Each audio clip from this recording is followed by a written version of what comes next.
went to the consulting company. So within this 24 years, and basically that is the reason of why I'm writing this book. And I think it's about time to me to capitalize my experience.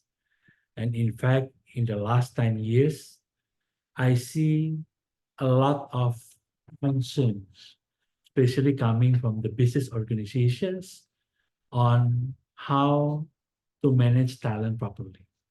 So that is really the reason why I'm writing this book, Pankaj. And the second one, is my 15 years birthday as well.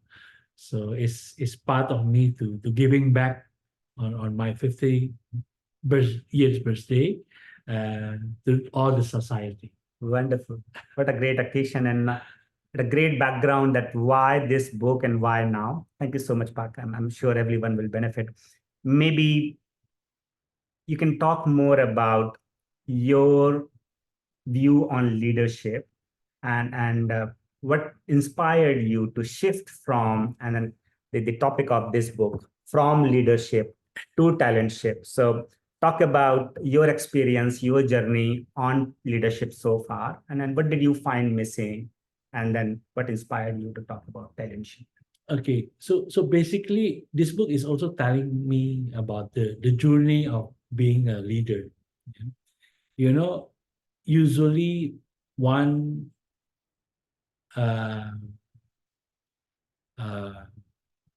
employee growing a career from individual contributor to become the first line leaders, to become a manager, senior manager, director, so on and so forth. So during that journey, actually, I happen to see a lot of people were not prepared yet to be ready to lead a team. So in fact, there are a lot of people, when they lead a team, they just do the similar things when they do as an individual contributors, because they're only concerns about their performance. I really admit that people, when they first enter the job to be a people managers, they're not really being trained. It's like us as a parents. We have a growing child, but we never been trained as a parents, as well as a leader.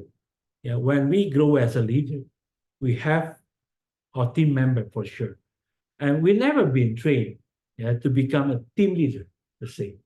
So with that, there's a lot of issues. There's a lot of issue, because once people got promoted to be really a team leaders, actually the mindset, the capability, it should be different when they do as an individual contributor, when they achieve their KPI. Wonderful. So actually, this one is not really a new, or how should I say that, a rocket science issue.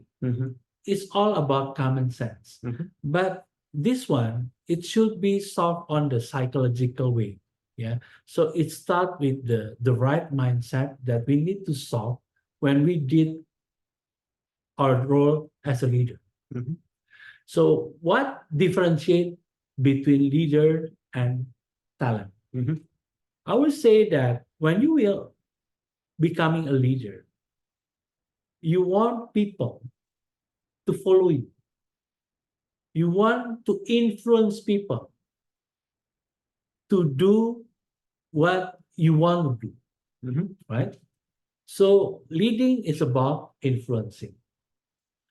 However, when you want to lead sustainably, when you have bigger role, you have bigger scope of your job. You will need more people. You will need more capable people. In that particular time, then you may need to think how to grow your team. Mhm. With that perception, it's not enough if you only have to influence people. Mhm. You need to have other capability, which is ability to grow talent. Mhm. So for me, from leadership to talentship, is shifting your mindset from influencing to multiply your capability, to multiply you to your team member. Wonderful. Wonderful. I think maybe we can take a step back, and we are getting into a very interesting journey of the talentship. So if you can talk about, maybe if I'm a new manager and I'm moving from an individual contributor to manager, I think, as you rightly said, the first time managers are just focused on achieving the KPIs, which is nothing wrong with that. Correct. And then you start influencing people, and then you become multiplier. And then from there, you get into building talent, and then comes the talentship. So I think in your book, you have 3 phases of talentship, right? So would you like to talk about the mindset, the capability, and then the organization and ecosystem? So please talk about them in detail.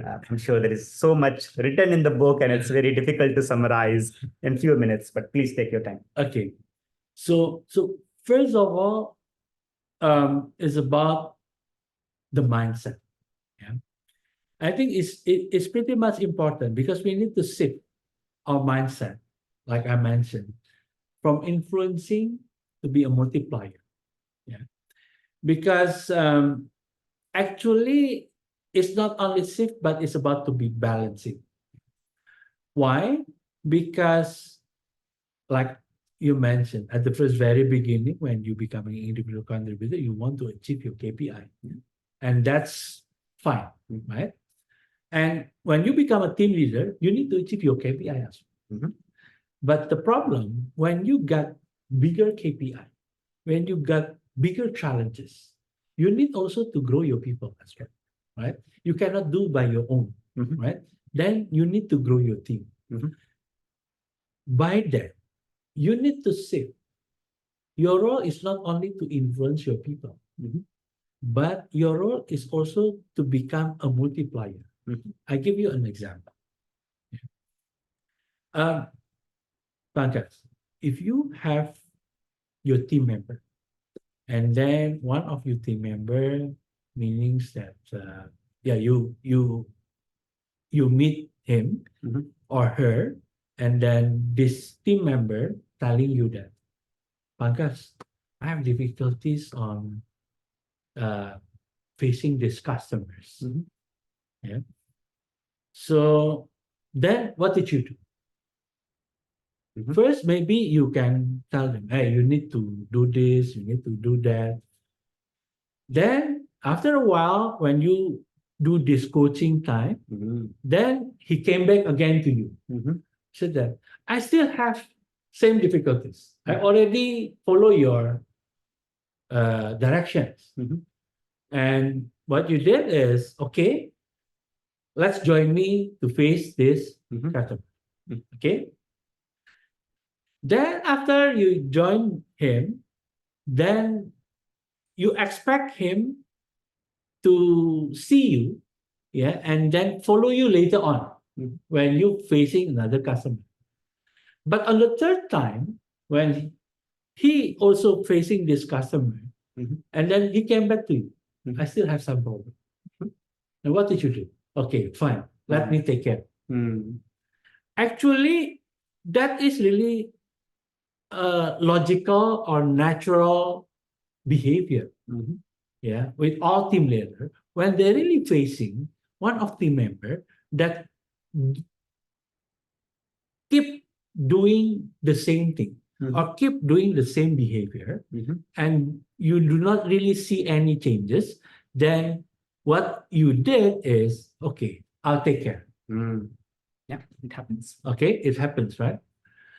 But actually, the intention is fine. The intention is you just show to them, this is the right behavior, and then if it's stopped or it cannot working, then you take care. Mhm. But to the perspective of your team member, the mindset will be, if I have problem with my customer, I call Packers. Mhm. So if he has difficult customer or has a problem customer, what is in his mind? Mhm. Just call my boss. Mhm. Correct? So actually, your intention is fine, but you unaware, you are not realize that this one becoming, I call it accidental diminution, Yes, agree. right? I give you another example. One meeting, Mhm. and then there's one team member of your team member give you an idea, Mhm. and then you feel that this idea is cannot be work in this environment because you keep do this thing before, but this cannot work. This cannot work in this organization. Mhm. What did you do? Oh, okay. I already told you I've been in this company for so many years, but I can see this idea will not working in this way. And what is your team member perceptions, right? If I want to give idea, I think I'd be worried. Because why? My boss is smarter than me. Yeah. Okay? So basically, there's a lot of mindset that the intention was good, yeah, but it result to different impact. Mhm. And as a team leader, you need to realize Yeah. you nothing wrong with that, yeah, but you need to realize Mhm. it's like a playing cards. You need to know how you play your cards. So right, we we do all the good individual performers, the top performers, they tend to take control, and as they gain experience, they think that is the only right way of doing it. You're so right, and I think you touched upon the first point of mindset. It is so important, and then maybe you want to I think there are two important mindset that I think need to be solved. Mhm. First, if you as a leader is already have a mindset that I'm smarter than my team, that's can be really accidentally destructive of your team capability, right?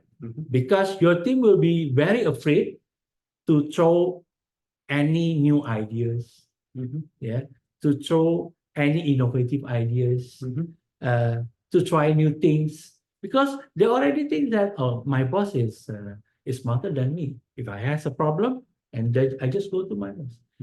They will not be accustomed to be trained to solve their problem independently. Yeah. So that is the first one. The second one, as a leader, you need to have a growth mindset, not only for you, but for your team member.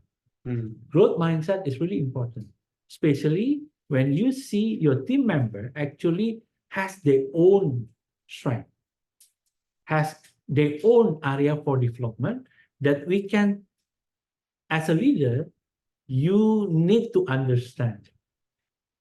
You need to know them very well. Yeah, because you cannot really approach them similar to one to the other. You need to really personalize how to approach them, how to grow them, right? So that is the second one. The third one, as a leader, if you want to become a real talentship, you, I would say that you need to have a feeling that you already done for yourself. Mhm. Meaning that you do not have personal agenda. Very interesting. Mhm. Yeah. Meaning that because if you think that you use your team member just to achieve your personal goal, Mhm. then it will be very, very hard or difficult because you might think that, oh, if I grow my talent can be smarter than me. Mhm. So that feeling, it should be uh should be avoided. So that is really the three mindset that I think is really important. Mm. If you want to grow from leadership to talentship, if I can personalize this, if you big fan of Star Wars, Mhm. you need to be a Yoda Mhm. Very interesting to and be talented. Yep. Right? Mhm. Okay. So that is really the mindset. Mhm. Which is the most difficult part in these three aspects of the mindset you talked about? Where do you think the typical leaders fail? Uh,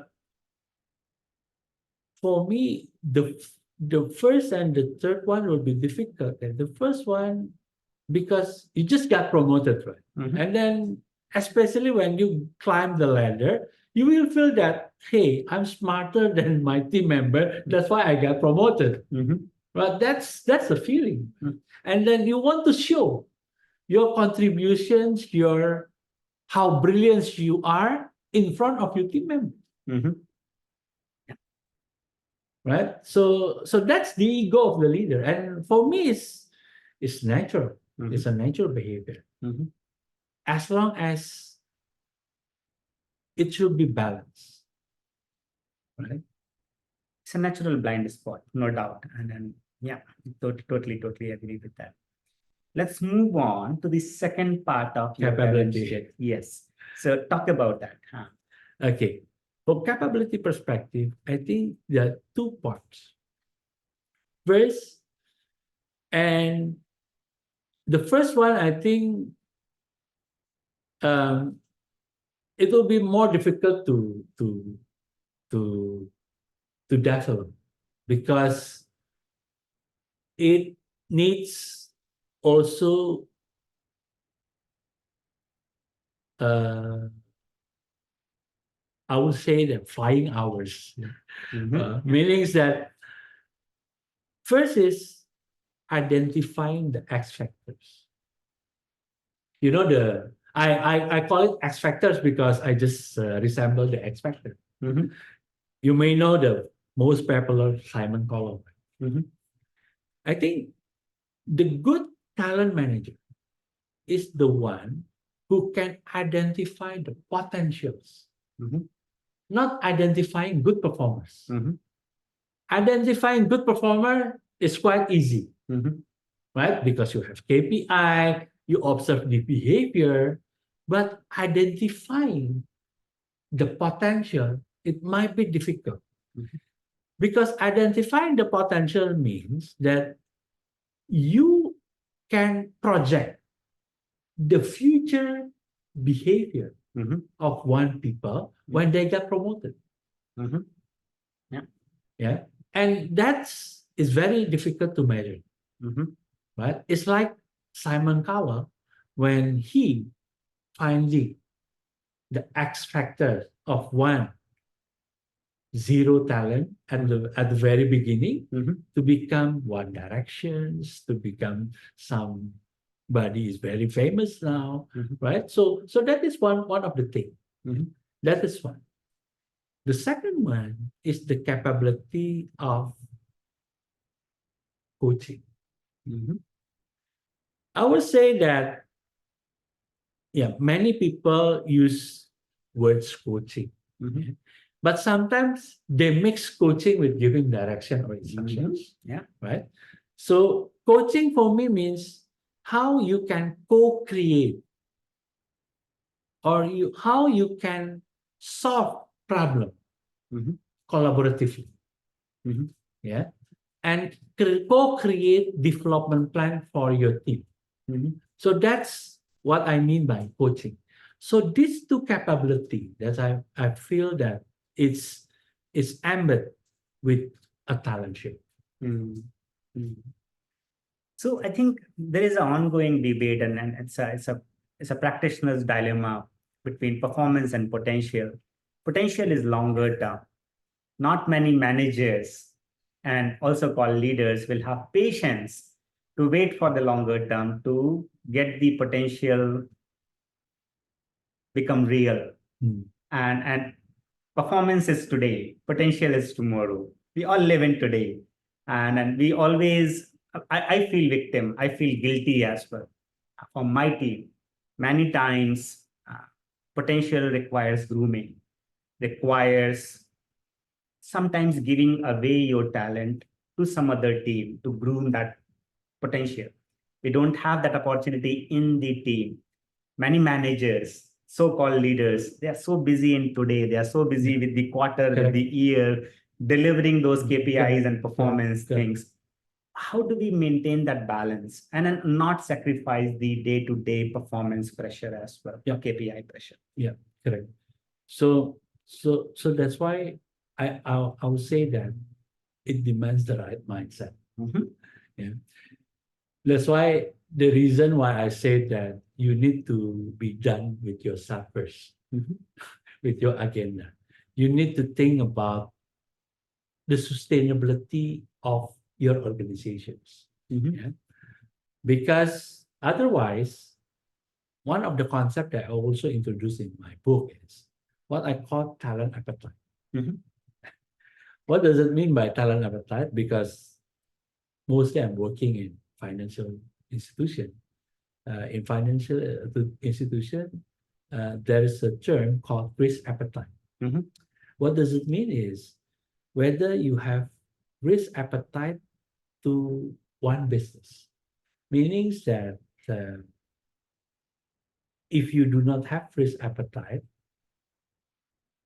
what does it mean is you also cannot really give bigger return. Yeah. For instance, like, okay, you want to give some loan to one industry segment. Yeah. One segment maybe have bigger risk than the other segment. So as a bank, when you give one loan, you need to calculate your risk appetite. Yeah. Because that determines your interest that given to your borrowers. Agree? Same with talent.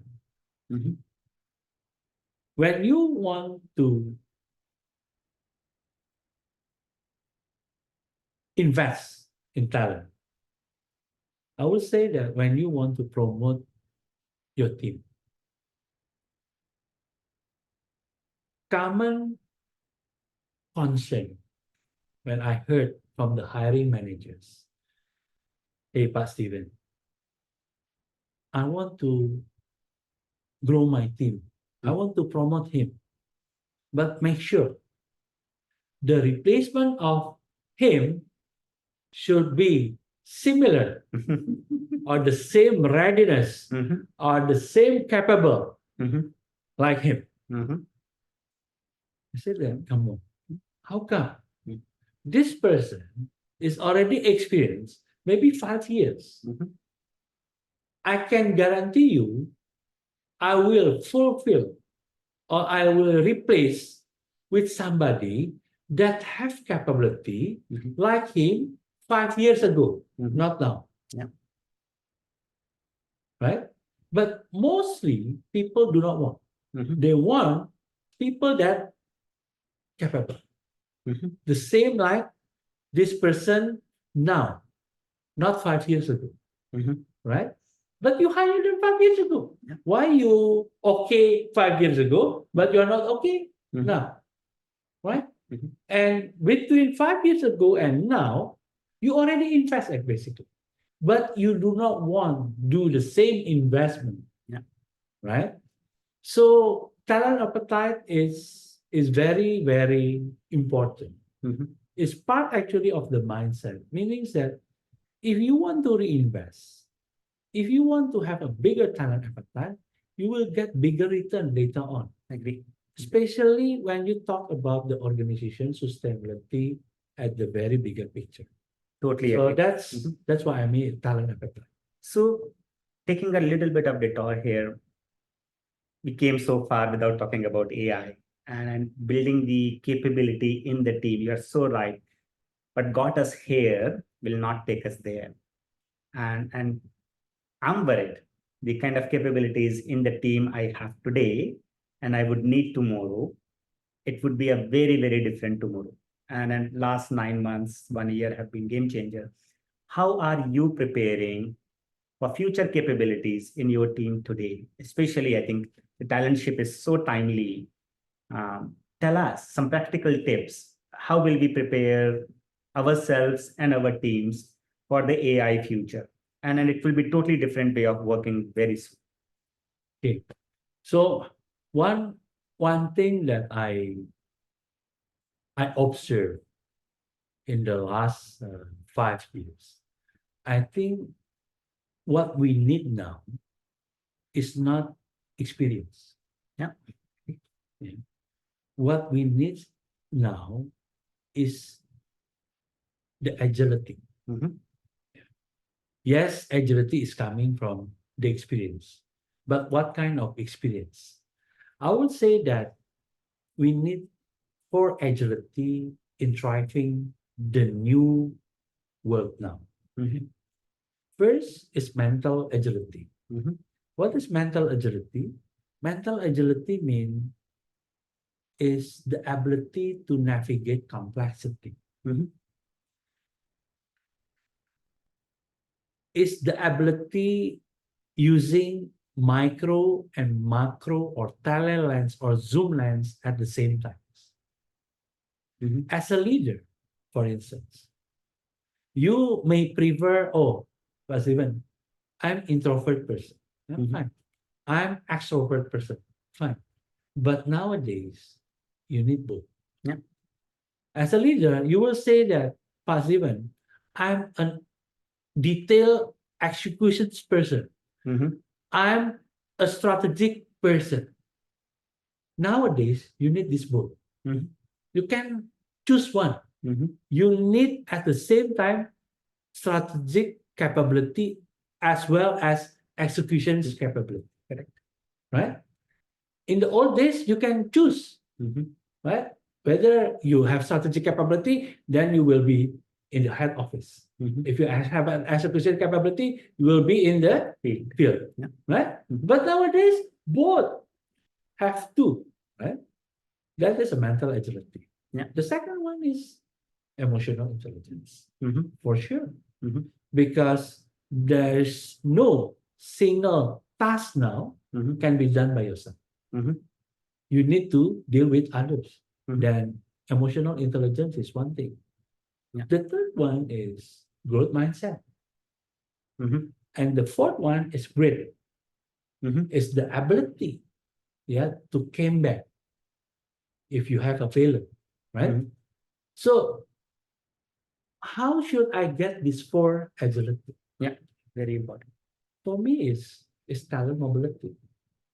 Okay. That's why it's important, Pankaj, in the ecosystem of organization, you may have your talent mobility system in place. Mhm.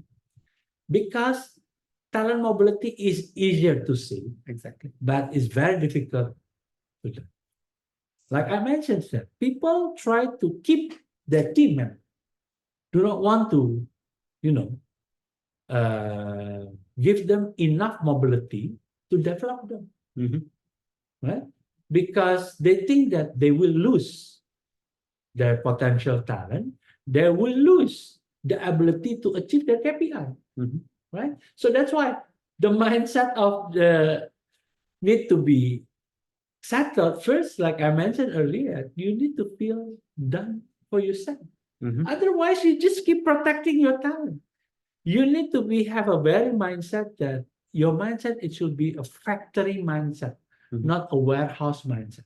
Mhm. You have ability to produce more. Mhm. You will not lose more. Mhm. So that is really the right mindset of the organizations. Love it. Factory mindset and not the warehouse mindset. It's so important. I mean, we are the holders. Many of the managers, leaders, they are holders. They just want to retain. Yeah. They don't want to let go their talent. They are so sensitive about the headcount. This is my headcount. I don't want to lose it because they know that my targets will be tougher next Correct. year and I will need more people, Correct. not the more talent, not the more potential. So this is so right. But how would you influence or how would you encourage for people, these holders, these warehouse mindset people, to shift their mindset from warehouse to factory? What isn't there for them? It's very easy to hold it, right? It's very difficult to let go. So how do you encourage people to let go? What isn't there for them when they let go? Yeah. For me, it's very simple. For me, if you want to let bigger job, if you want to lead bigger job, Mhm. then you need to prepare your successors, Mhm. right? If you are not really preparing your successor well, Mhm. your boss will not promote you. Mhm. So that is an easier, simple statement that can influence other people. So Mhm. so that is what is the mindset that people or all the manager need to have. So that is one. The second one, if you want to grow your business sustainably, Mhm. then you need this. Mhm. And it should start from the top person. Mhm. So that's why there are a lot of many talent management initiative fail Mhm. just because of this one is HR initiative. Mhm. Actually, it should be a CEO initiative, Correct. Mm. right? Yeah. Because if it's HR initiative is very difficult. Never think of. CEO should be role model. Mhm. All the board should be role model. Mhm. All the mindset of the talentship. Then it goes naturally to all the organizations. Such a good point. And I think you talked about the talent mobility. Um, but one side, the experience and tenure is respected, appreciated. The loyalty is appreciated. The mobility, moving job to job every 2 years, 3 years is not appreciated. How would you encourage people to come out of the comfort zone, leaders as well as maybe the talent, both? How would you encourage them to get out of their comfort zone, take up something totally different? That agility part, the mobility part. How would you encourage? Yeah. And then how would you incentivize them? Because for me, like I mentioned, to to to to grow your agility, Mhm. I think there's no other way. Mhm. Yeah. In fact, it's only mobility that can help people move to the others. Mhm. And I, for example, I've been lucky. Actually, I've been lucky because I know that I'm not growing in multiple job families. Mhm. Yeah. I go monoline career track, HR track. Mhm. But in my career, actually, I've been run a lot of different type of industry, Mhm. FMCG, uh, financial services, consulting, even lecture. So Mhm. I've been, in this career track or journey. Mhm. And for all the people that want to get a bigger career Mhm. or higher career, actually employability now is the new talent currency. Yeah. What does it mean? Employability means that you may be employed in one position. The potential of you may be employed to one position, right? Mhm. And with that, it's really important to have one more, because before there's a lot of people that, oh, you can be a specialist. However, now I think you need to be more than one specialist. Yeah. Actually facing the new world, right? So we call it serial masters, right? You cannot be mastery in only one thing, right? Like you, yeah. Better later on, maybe Pankaj, you may not be mastery on SF or SAP. Yeah, you may be mastery in other, I don't know, yeah, AI or whatever, right? So it's not enough if you master is only one. But why you need to do more serial master?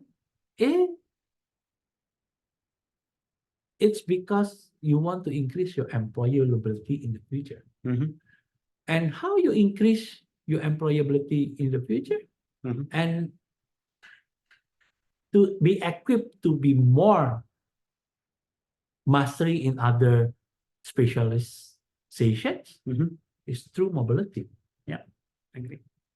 Question, Pak Steven. I think you got it right, and many companies get it right. The C part, the C-suite, the CEOs, CIOs, CHROs, they understand the power of mobility, the power of agility. The D level, the department head level, that is where things are shut down and things are stopped. What would be your message to the D-suite, the head of departments, the department level? How do they carry on the tradition, carry on the chain? Yes, I think that's the critical shift for me. Yeah, because there's a lot of department is not be prepared yet as a leader. Like I mentioned earlier, that nobody is being prepared as a parent, right? So it's like department head or team leader, nobody prepared them. So one of the things that I urge to all the company is to have a really an onboarding program properly, especially for your first time managers. So with that, actually, people realize or aware that their role is not only to achieving their KPI. They have other role. It's also to develop their team members. To develop the team. So right. Agree. Now, moving on from the workforce planning perspective, you can see the future of workforce. So when we are doing the workforce strategic planning, what would be your message to the C-suite and D-suite? Few things what they should keep in mind. What are their strategic priorities? What they should be thinking with the shift in the AI and then shift in the kind of requirements? What would you tell them? What should they keep in mind while they are planning their future workforce for 2025 and 2030?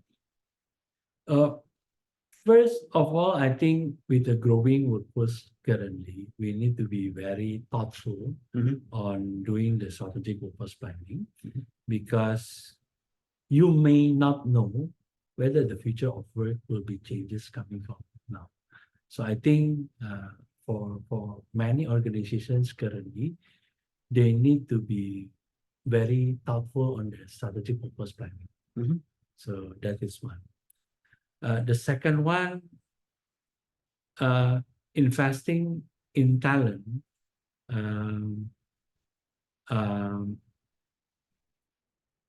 will definitely create a return on talent value. What does it mean? Meaning that you need to be very wise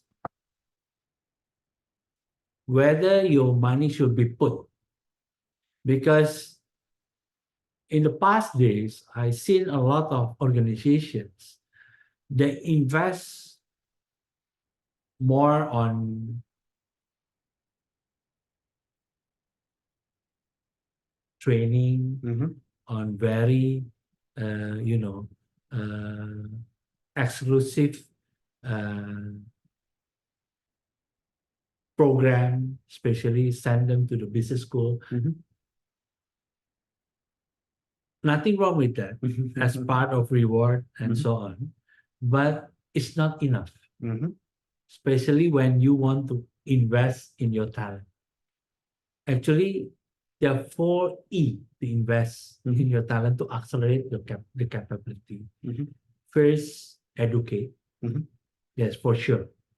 Second is experience. Mhm. And we may know that experiences get more effective compared to even the educate. Third one is expose. Mhm. Expose meanings that when it deals with talent, you need to expose them to bigger challenges. Otherwise, your talent will play safe. Right? And last but not least, you need to engage them. So this 4E, it should be embedded on your talent strategy. Yeah, thank you. Wonderful. Love it.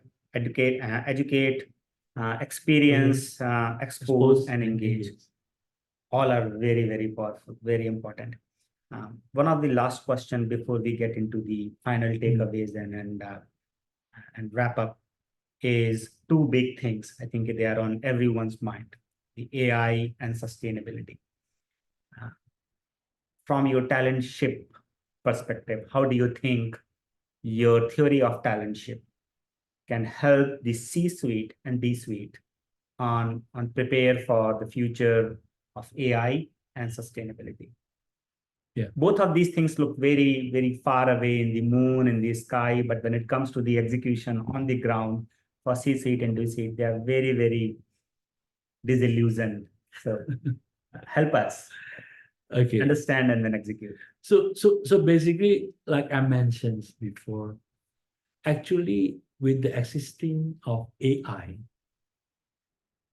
our role as a leader will be very, very easier, especially when you want to shift to the talentship. Mhm. How does it mean? First, you will not need to be, how should I, to be more fuzzy Mhm. on determine the potential of others. Because with the existence of AI, yeah, AI will help you, Mhm. right, to make better people decision, especially on the potential of people, Mhm. right? Even AI will help you a good predictors of your strategic purpose plan. Mhm. So that is for AI. And for the sustainability, I think for the talentship, actually it helps you capability to sustain effectively, Mhm. especially for your organizations. Mhm. Because your organizations now has the capability, yeah, to sustain in the longer term. Mhm. Compare if you only have one side leadership, Mhm. because leadership is solving this current problem. It's not transforming your organizations in the futures. Mhm. But with talentship, you make sure that organizations is really sustained Mhm. in the future. So that is for AI and sustainability. So I think let's start wrapping up. What would be your one-liner message to people who are still in college and looking to build a future in 2030? What would you suggest them to prepare for future? Okay.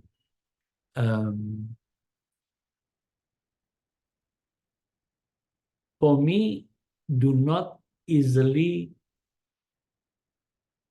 get stuck or easily get lost to your job now. Mhm. Expand your horizon and finding new capability, finding new challenges to ensure that you have enough agility in order to have higher employability. Wonderful. Very great. Enough agility for the higher employability. Wonderful. Moving on to the next D level. What would be your message? It's easier actually for D level. Good leaders create followers. Great leaders create more leaders. That is wonderful. And then I love that factory and warehouse analogy. So yeah, be a factory to create leaders. And then totally agree. Your message to the C-suite, to the top management. It should be start from you. One liner. I love it. It starts with you and it stops with them. I mean, Yes, and they have to yes, continue and monitor it. Yes. One last question. Why do you think many organizations fail in the talent management and talentship? What stops them? First one is, like I mentioned to you then, it's HR initiative. It's not organization initiative. Talent management should be a corporate initiative. Yeah. It's not an HR initiative. Right? Second one, especially when you want to develop talent, especially you just give marginal development. What does it mean? Yeah, you just give a proper training, expensive training, you send them to business school, and that's all. Right? The third one, you mix up between potential and performance. Yeah. And last but not least, actually, the ability of your manager to develop talent, or your manager to have talent developer capability is one of these. So this four things you need to be solved if you do not want your talent management fail. Yeah. Great discussion. Pak Thank Steven, you. thank you so much for your time. Hopefully it's It is a wonderful, just to remind the audience here. You can take a photo of this. You can search this is on Amazon available. A great read. I read it myself. It is an eye opener. Now I realize at a D level, what I have to do myself to prepare for future, how to build the talent in my team, and my takeaway would be the warehouse mindset to the factory mindset. That's the takeaway for me. How do I build the leaders of future and then not be limited to today's KPIs? So I think it's all about the growth. It's all about the potential. It's all about grooming. Wonderful takeaways. Thank you so much, Pak Steven. Really appreciate. Thanks, audience, for your time here today. Thank you. Thank you, Bhagat. Thank you. Thank you. Thank you, everybody. Please.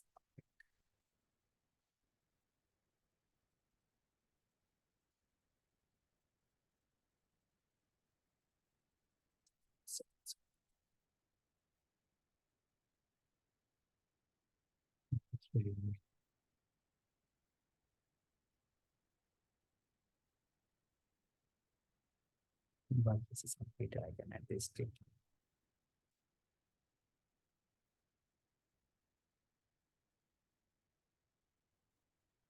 Great discussion. Thank you so much, Pak. Really Thank you. appreciate it. Thank you, Bhagat. So hopefully it's Wonderful. is it recording or not? I have the recording. Give me some time, Pak. I'll upload this recording on the YouTube also, and I'll send the link with you. Okay. So let me see if I can share that link with you right away. I think it's available. Apologies for a bit of technical trouble. No problem. No problem. I didn't realize the amount of setup it would require, but I think it all went well. So Yeah.